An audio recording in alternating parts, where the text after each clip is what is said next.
हम जैव विविधता का चैप्टर पढ़ चुके थे जिसका नाम था बायोडाइवर्सिटी। तो जैव विविधता की एक वीडियो हम पढ़ चुके थे और आज पढ़ेंगे भारत में जैव विविधता।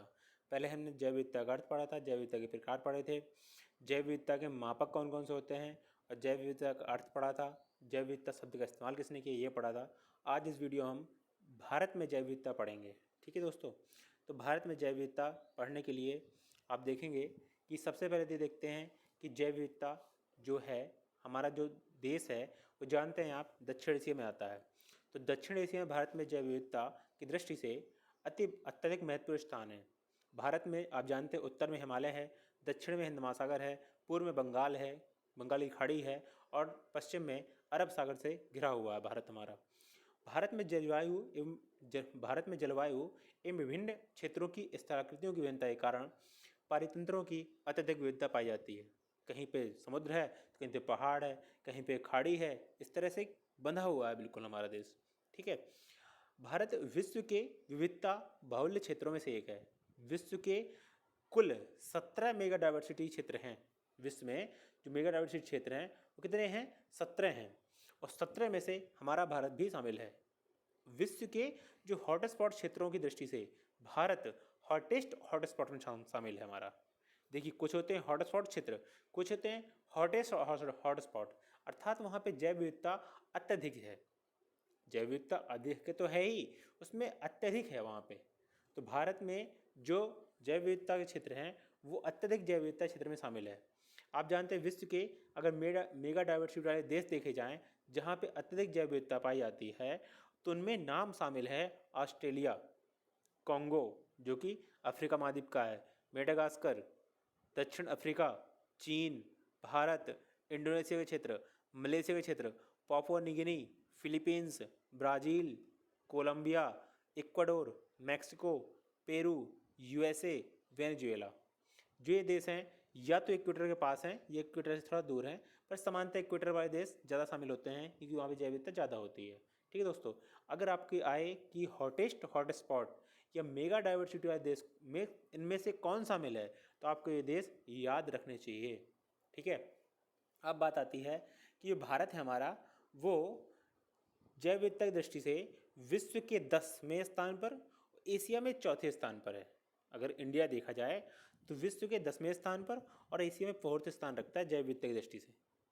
आप समझिए भारत में 91,000 प्रजातियां हैं और सबसे ज़्यादा प्रजातियां किसकी हैं? वो जीवों की प्रजातियां हैं, वो पौधों की प्रजातियां नहीं हैं।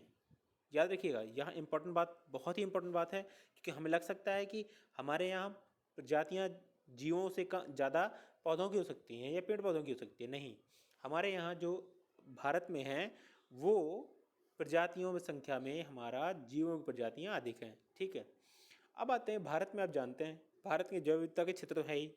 जैव विविधता के क्षेत्र में आप जानते हैं कहीं तो हमारा क्या आता है, पश्चिमी घाट है, कहीं पूर्वी घाट। तो ये क्रम लगाने के लिए आ जाता है, पेपर में आया भी हुआ है। तो सबसे ज़्यादा जैव विविधता है वो है नॉर्थ ईस्ट की। नॉर्थ ईस्ट में कौन से आते हैं? जो 7 सिस्टर जो स्टेट्स हैं वो सब आते हैं। उसके बाद जब विविधता आती है तो वो आती है पश्चिमी घाट की। पश्चिमी घाट में आप जानते हैं जो ये कर्नाटक, केरल, महाराष्ट्र, गुजरात, ये पश्चिमी घाट है ना, इसका जो तट है ये पश्चिमी घाट है, यहाँ की जैव विविधता उसके 2nd नंबर पे आती है। 3 नंबर पे आती है पूर्वी घाट की। आपका आंध्र प्रदेश, ये तमिलनाडु वाला क्षेत्र, उड़ीसा वाला क्षेत्र, ये जो क्षेत्र है ये पूर्वी घाट में आता है, इसकी जैव विविधता आती है। तो 3 आपको याद रखना है, पहले नॉर्थ ईस्ट, वेस्टर्न घाट, फिर ईस्टर्न घाट। इसके बाद आएगी पश्चिमी हिमालय की जैव विविधता। याद रखिए दोस्तों, बहुत ही इंपॉर्टेंट फैक्ट है ये। नॉर्मल लग सकता है आपको पर नॉर्मल है नहीं, ये फैक्ट पूछ लेता है क्रम लगाने के लिए और हम वहाँ भी कन्फ्यूज जाते हैं। तो सबसे ज़्यादा जैव विविधता है उत्तर पूर्व की, फिर है पश्चिमी घाट की, फिर पूर्वी घाट की, फिर पश्चिमी हिमालय की। अब बात करते हैं भारत में उच्च जैव विविधता जंगली वृक्षों की, जीवों में दिखाई देती है। कृषि भूमि की दृष्टि से भारत विश्व के समृद्ध देशों में से एक है। यहाँ जो विविध फसलें और बागानी कृषि है, वृक्षारोपण से वृक्षों का रोपण किया जाता है।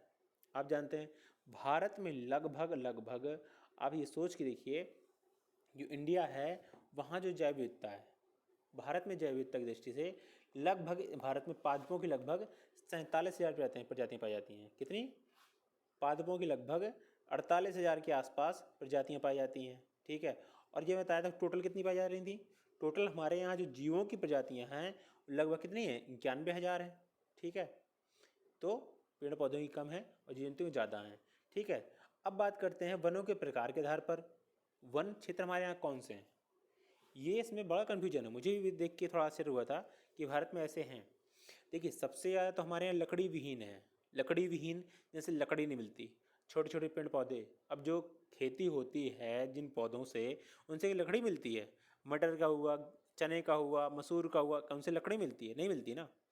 लेकिन है ना वन क्षेत्र में, उसे अगर देखे जाएगा तो वहाँ तो वन है ना। ठीक है, तो इसीलिए हम सबसे ज़्यादा जो पेड़ पौधे हमारे यहाँ हैं वो लकड़ी विहीन हैं, लगभग 30% के आसपास। फिर आते हैं शंकुवन, फिर शुष्क पर्णपाती वन, फिर आर्द्र पर्णपाती वन, आर्द्र सदाबहार वन। अगर आपको याद रखना है, लकड़ी विहीन छोड़ के शंकुधारी, फिर शुष्क पर्णपाती वन, आर्द्र पर्णपाती वन, और फिर जाके हमारा आता है कौन सा क्षेत्र, ये बाद में ये आएगा, इसको आप छोड़ सकते हैं, ये क्रम बनेगा। उसके बाद हम देखेंगे कि भारत में विश्व के कुल पुष्प पादप जो विश्व में पाए जाते हैं उसका लगभग 6 से 7% भारत में पाए जाते हैं। ठीक है, ये रिपोर्टें आती रहती हैं, उस रिपोर्ट के आधार पर हम देखते रहते हैं। आप जानते हैं Indian survey of forest report निकालता है, जो कि यहाँ पे देहरादून में एक संस्थान है। वो संस्थान इंडिया सर्वे फॉरेस्ट रिपोर्ट निकालता रहता है। 2017 में, 2019 में रिपोर्ट आती रहती है। इसकी अलग से हम चैप्टर जब पढ़ेंगे तो Indian survey of forest report अलग से पढ़ेंगे, कि वो ही बहुत इंपॉर्टेंट है। उसको इसमें बीच में मिला के हम लोग इस वीडियो की गुणवत्ता को कम नहीं करेंगे, इसलिए उसको अलग से पढ़ाएंगे हम। अब बातें करते हैं कि जो भारत में जैव विविधता है, वो भारत में विभिन्न जैव विविधता के क्षेत्र हैं। आप जानते हैं सबसे जो इम्पोर्टेंट क्षेत्र है भारत में वो है भारत का प्रमुख हॉटस्पॉट, फिर समुद्री जैव विविधता पाई जाती है, भौगोलिक जैव विविधता पाई जाती है। तो इसके क्रम में पहला हम पढ़ेंगे इम्पोर्टेंट जो हॉटस्पॉट रीजन हैं, वो रीजन कौन कौन से हैं।